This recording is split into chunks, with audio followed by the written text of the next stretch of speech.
Good afternoon, Central States team. I wanted to give you another update regarding the coronavirus.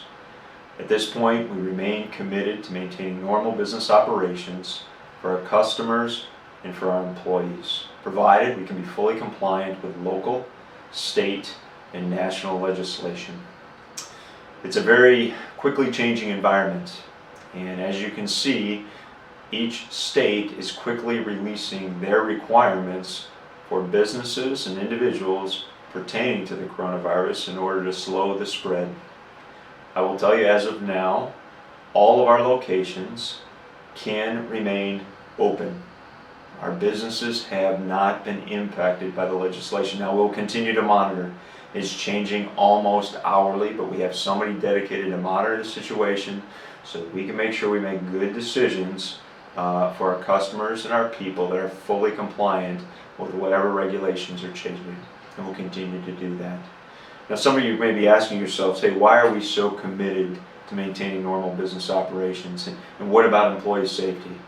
Well, I'll tell you, the reason we stay committed to being open is, one, we have a lot of customers, and those customers are small business owners, and they count on us. They count on us to deliver the products and services we do for their customers, and really is to protect their livelihood and the livelihood of their employees. And we're trying to do that. And then secondly, for our employees, because we're a business and our employees count on their paychecks and our benefits, and we want to be able to provide them for our people, provided we can be safe. Now, safety is still the number one priority in this company, and that is why we're closely monitoring the recommendations of the CDC that they put out. And really, it starts with the things we've been talking about. It starts with washing your hands, and maintaining a clean and disinfected workspace. We've increased our cleaning throughout the company, multiple times a day, hitting the contact surfaces, and we need to continue to do so. We'll continue to provide for you gloves and wipes and disinfectant sprays. Now, that's getting hard, there's no doubt. It's hard to find some of that stuff. But if it's available, we're buying it and we're making it available to you. So we need to all take responsibility for that. The second thing is social distancing. That's important. And the CDC says that we've got to maintain 4 to 6 feet between individuals through normal interactions.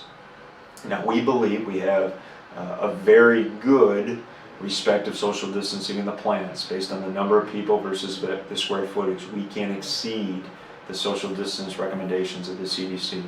And we're looking at to change some of the structure in the offices to increase the spacing beyond that 4 to 6 foot range to even reduce our risk further.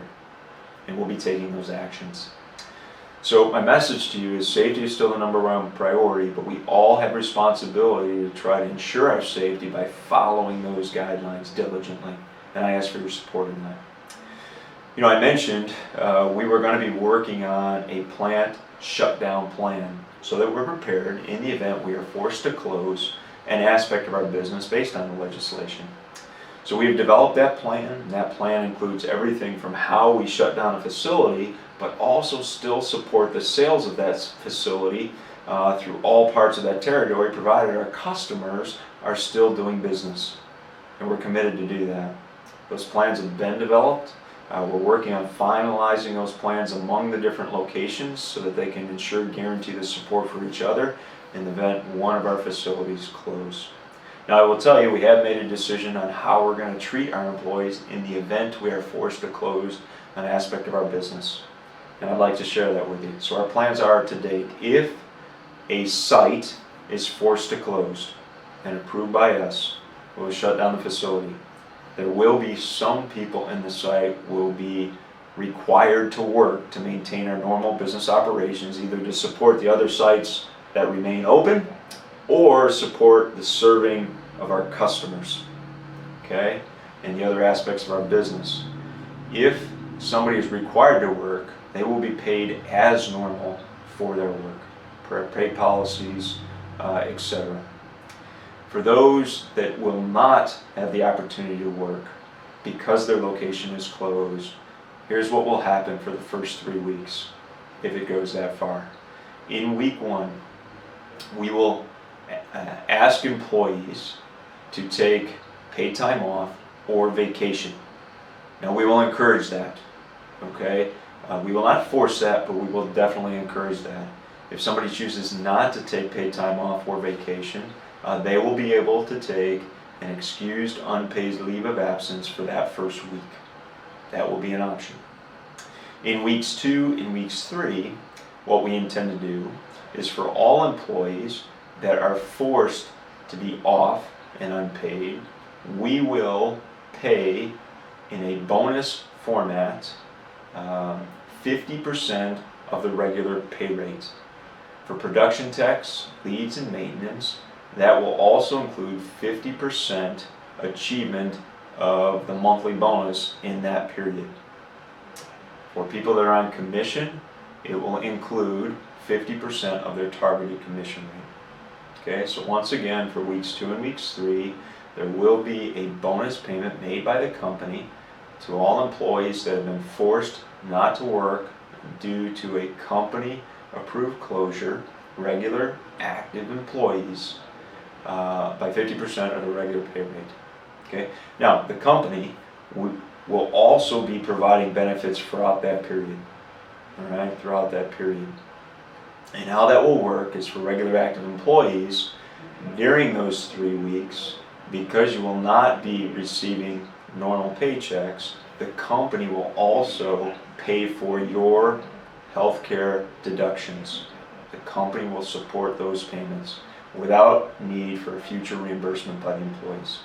Now, those benefits will totally be provided by the company, and they are anticipated to cost, if every site closes for the 3 weeks, cost about $1 million to the company.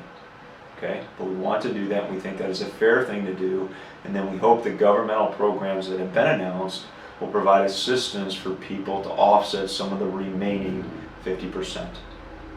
Okay? If you have questions about that, if we get into the situation, there will be plenty of resources that we can provide you to answer whatever questions you may have around that topic. Okay? So we're trying to balance maintaining business operations but preparing for a closure in the event it happens. Now, if we do close, how we will announce that closure is 2 ways. One, you'll see it on our website and the coronavirus page that was recently launched.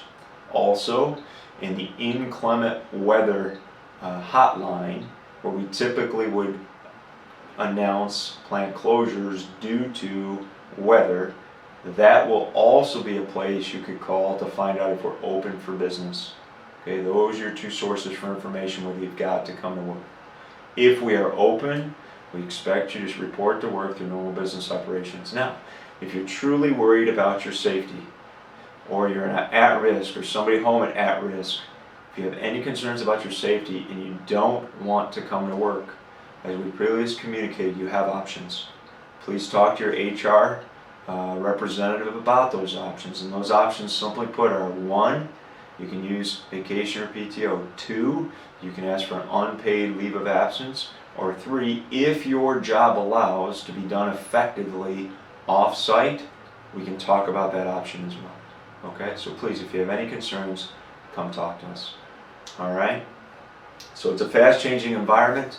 That's the current situation. We'll be finding updates in the future.